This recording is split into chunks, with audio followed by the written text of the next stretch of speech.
Pemirsa, rapat Dewan Gubernur Bank Indonesia pada bulan Mei 2024 memutuskan untuk mempertahankan suku bunga BI Rate. Keputusan ini konsisten dengan kebijakan moneter pro-stability, yaitu sebagai langkah preemptif dan forward-looking untuk memastikan inflasi tetap terkendali dalam sasaran 2,5 plus minus 1% tahun 2024 dan 2025, termasuk efektivitas menjaga aliran masuk modal asing dan stabilitas nilai tukar rupiah.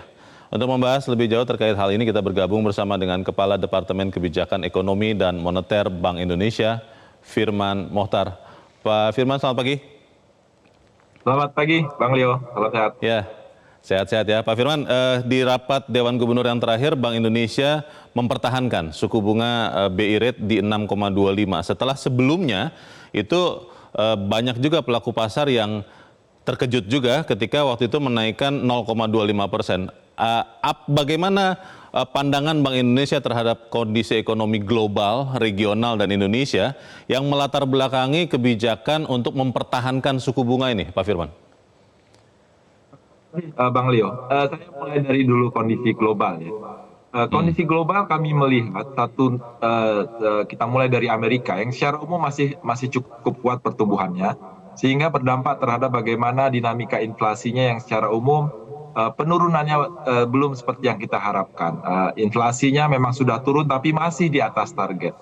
Perkembangan ini tentunya akan berpengaruh terhadap bagaimana bacaan kita terhadap suku bunga kebijakan moneternya Amerika, Fed Fund Rate. Yang dalam pembahasan kemarin kami masih menilai bahwa Fed Fund Rate baru akan turun di akhir tahun 2024. Jadi hanya sekali penurunan yang terjadi terhadap Fed Fund. Jadi itu yang menjadi bacaan kami baseline terhadap Fed Fund Rate yang fenomena high for longer dari kebijakan moneter Amerika. Itu yang pertama. Yang kedua adalah kita juga melihat tentang bagaimana perkembangan geopolitik yang secara umum, alhamdulillah dalam perkembangan terakhir pemburukannya tidak terjadi, dan ini kemudian berdampak terhadap bagaimana perkembangan variabel-variabel pasar keuangan lainnya. Jadi dua kondisi terkait dengan Fed Fund Rate, kemudian geopolitik yang dalam perkembangan terakhir ini memang lebih baik dari sebelumnya, meskipun terus kita cermati ini kemudian berdampak terhadap aliran modal ke negara berkembang termasuk ke Indonesia yang kemudian cukup positif dampaknya terhadap ekonomi global. Pak Firman, tadi Anda sudah sebut soal geopolitik. Ini kan kalau kita melihat ada juga transisi kepemimpinan di bulan November di Amerika Serikat. Itu yang juga masih memunculkan ketidakpastian. Siapa yang akan memimpin Amerika dan kira-kira dampaknya kepada kebijakan The Fed seperti apa? Kalau melihat situasi ketidakpastian itu masih cukup tinggi, kira-kira apa dampaknya kepada pertumbuhan ekonomi Indonesia? Apa yang membuat Bank Indonesia tetap memelihara keyakinan bahwa ekonomi Indonesia tahun ini akan tetap tumbuh di antara 5% itu, Pak Firman? Termasuk kondisi geopolitik di Amerika Serikat. Tadi kami terus cermati perkembangan itu, Bang Leo. Karena ada minimal dua indikator pasar keuangan global yang terpengaruh. Pertama adalah bagaimana tren terhadap dolar itu sendiri. Kemarin tren penguatan global dolar secara global sudah mereda. Itu yang pertama. Yang kedua adalah bagaimana imbal hasil yield USD di Amerika Serikat sendiri yang sebelumnya sempat meningkat, sekarang sudah menurun. Kami terus akan cermati ini karena akan berpengaruh terhadap aliran modal ke Indonesia. Di tengah kondisi tersebut, Bang Leo, seperti disampaikan tadi di awal, bahwa ketahanan ekonomi Indonesia masih tetap baik. Pertumbuhan ekonomi di triwulan pertama kemarin masih tinggi 5,11. Dan ini kami yakini akan terus berlanjut ke depan adalah ditopang oleh pertumbuhan domestic demand, permintaan domestiknya. Konsumsi kami masih melihat ini masih kuat.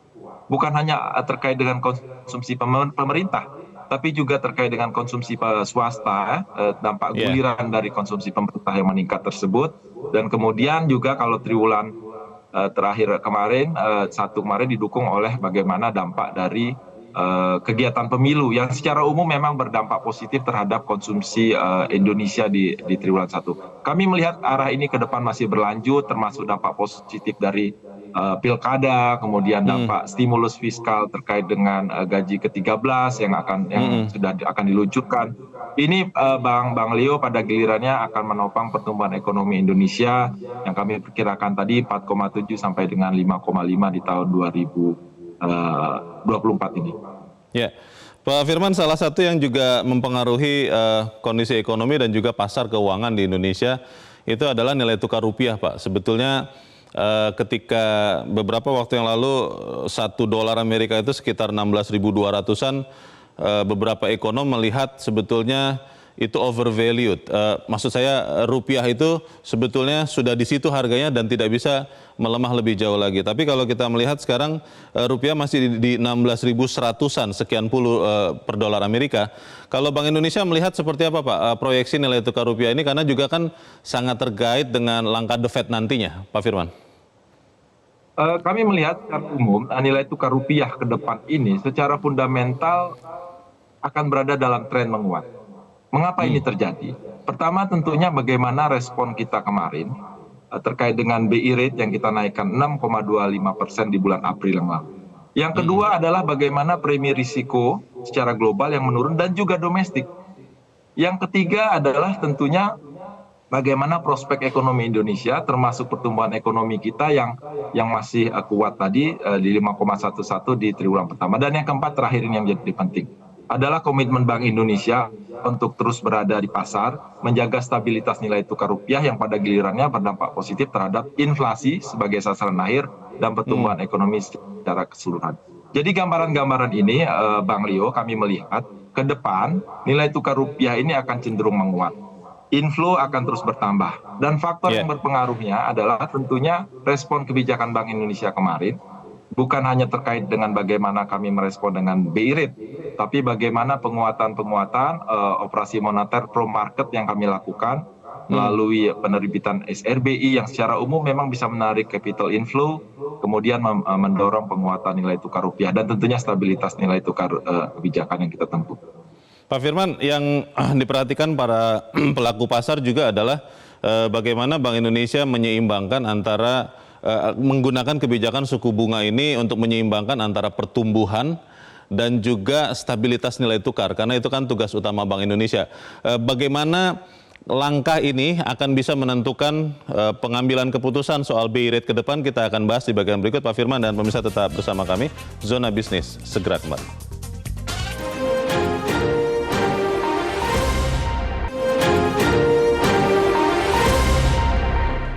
Pemirsa, terima kasih Anda masih bersama kami dan kita masih bersama dengan Kepala Departemen Kebijakan Ekonomi dan Moneter Bank Indonesia, Firman Mohtar. Pak Firman, BI rate itu selalu diikuti oleh para pengusaha dan pelaku pasar dan juga masyarakat terkena dampak ya. Pak Firman, kalau kita melihat Bank Sentral Amerika Serikat itu suka tidak suka masih sangat berpengaruh kepada pergerakan ekonomi global. Bagaimana Bank Indonesia mengantisipasi? Tadi Anda sudah katakan kemungkinan hanya akan menurunkan suku bunganya satu kali jelang akhir tahun ini. Tapi sejarah menunjukkan Bank Sentral Amerika suka bikin kejutan-kejutan, Pak Firman. Sudah terantisipasi tidak kalau seandainya itu terjadi? Dalam diskusi di rapat Dewan Gubernur kemarin memang kami menyampaikan beberapa hal diskusinya. Bukan hanya terkait dengan baseline-nya, di mana ke dalam baseline ini kami sampaikan satu kali penurunannya di akhir tahun 2024. Tapi kami juga sudah mulai antisipasi misalnya ada perubahan-perubahan strategi dari Fed Fund Rate. Untuk itu kami masukkan dalam pendekatan potensial risk, kemudian tail risk di mana misalnya stay di selama tahun 2024 dan kemudian baru akan turun di tahun 2025 dengan besaran yang berbeda. Ini sudah kami antisipasi Bang Leo. Tapi yang pasti dapat kami sampaikan bahwa kebijakan moneter akan dalam kondisi uncertainty yang masih tinggi ini akan tetap pro stability. Karena pro stability ini menjadi penting, akan menjadi basis bagi kegiatan-kegiatan ekonomi lainnya. Termasuk di perbankan, di korporasi seperti yang disampaikan tadi. Itu yang menjadi pegangan pertama. Yang kedua, tentunya Bank Indonesia tidak hanya melakukan arah kebijakan moneter yang pro stability. Arah berikutnya adalah kebijakan lain kami lakukan. Bauran kebijakan melalui kebijakan makroprudensial, melalui kebijakan likuiditas makroprudensial, insentifnya kami terus perkuat. Ini adalah bagian mendorong bagaimana kegiatan ekonomi, kredit terus berkembang, yang pada gilirannya bisa menyeimbangkan upaya kita menjaga stabilitas di tengah ketidakpastian ini termasuk Fed Fund Rate tadi, dan pada sisi lain kita terus membangun pertumbuhan ekonomi.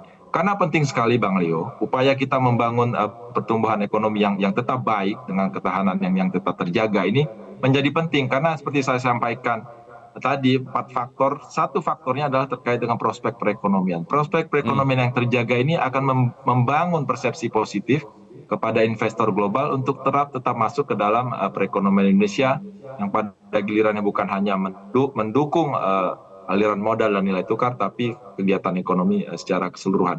Kami sudah antisipasi itu, Bang. Pak Firman, ini saya mau mengkristalkan lagi pertanyaan yang banyak sekali ditanyakan pelaku pasar. Apakah Bank Indonesia pasti mengikuti keputusan Bank Sentral Amerika Serikat? Misalnya nanti The Fed katakanlah akhir tahun menurunkan suku bunga Fed Fund Rate, apakah itu serta-merta diartikan Bank Indonesia juga akan kembali menurunkan BI rate-nya? Bisa dijabarkan Pak Firman? Jadi tujuan akhir dari Bank Indonesia adalah menjaga stabilitas nilai rupiah. Nilai rupiah itu dijaga terkait dengan inflasi sebagai sasaran akhir dan nilai tukar rupiah. Dalam konteks ini sebagai negara ekonomi terbuka, tentunya kita mempertimbangkan bagaimana kegiatan di global. Hubungannya dengan Fed Fund Rate, Bank Indonesia akan mencermati ini, Bang Leo, termasuk dalam kaitannya terkait dengan yield yang terjadi di USD. Karena ini akan berpengaruh terhadap perbedaan imbal hasil antara global dan Indonesia. Ini adalah menjadi salah satu pertimbangan kita dalam merumuskan kebijakan termasuk BI rate. Jadi ini bukan satu-satunya pertimbangan, banyak sekali pertimbangan-pertimbangan kita dalam merumuskan kebijakan moneter terkait dengan BI rate, juga bagaimana kita melihat pertumbuhan ekonomi, kita melihat prospek inflasi ke depan yang saat ini masih terjaga. Jadi timbangan-timbangan ini Bang Leo yang menjadi masukan kami dalam diskusi, dan di tengah ketidakpastian ini makanya di RDG bulan yang minggu lalu kami masih pertahankan dulu BI rate untuk memastikan agar tujuan akhir tadi terkait dengan inflasi ini tetap berada dalam sasaran. Jadi sikap kami untuk preemptif lebih awal, forward looking, melihat ke depan ini yang jadi pegangan agar inflasi tetap terjaga. Pak Firman, ini pertanyaan terakhir saya. Memang ada Komite Stabilitas Sistem Keuangan dan di situ ada BI juga di dalamnya. Persisnya seperti apa koordinasi, kerjasama, dan strategi yang dilakukan oleh Tamrin dan Lapangan Banteng, oleh Bank Indonesia dan Kementerian Keuangan untuk mencapai tadi target pertumbuhan, tapi juga nilai tukar rupiah relatif stabil, Pak Firman? Jadi koordinasi kami dengan Kementerian Keuangan dalam hal ini kaitan kebijakan moneter dan fiskal memang sangat erat, Bang Leo. Bagaimana kami terus bersinkronisasi tentang kebijakan yang ditempuh, ini terus dilakukan bukan hanya dalam diskusi bilateral tapi juga dalam kelompok kebijakan Komite Stabilitas Sistem Keuangan, ini semua dibahas. Jadi upaya-upaya koordinasi ini bukan hanya terkait dengan pertumbuhan ekonomi, tapi juga bagaimana menjaga stabilitas perekonomian secara keseluruhan, bukan hanya inflasi, tapi juga stabilitas sistem keuangan. Karena ini akan yang menjadi dorongan. Satu hal yang juga menjadi koordinasi yang menjadi penting adalah terkait dengan pengendalian inflasi. Kita tidak hanya berkait dengan dari sisi permintaan, tapi juga bagaimana mengelola sisi penawaran. Dalam hal ini adalah pengendalian harga pangan. Koordinasi kita yang semakin kuat dengan pemerintah pusat daerah ini menjadi penting. Demikian, Bang. Baik, saya percaya apa yang kita bicarakan ini menyumbangkan juga pengetahuan bagi para pemirsa Zona Bisnis. Terima kasih Kepala Departemen Kebijakan Ekonomi dan Moneter Bank Indonesia, Firman Mohtar, sudah mencerahkan kami. Selamat pagi, Pak Firman. Jelajahi cara baru mendapatkan informasi. Download Metro TV Extend sekarang.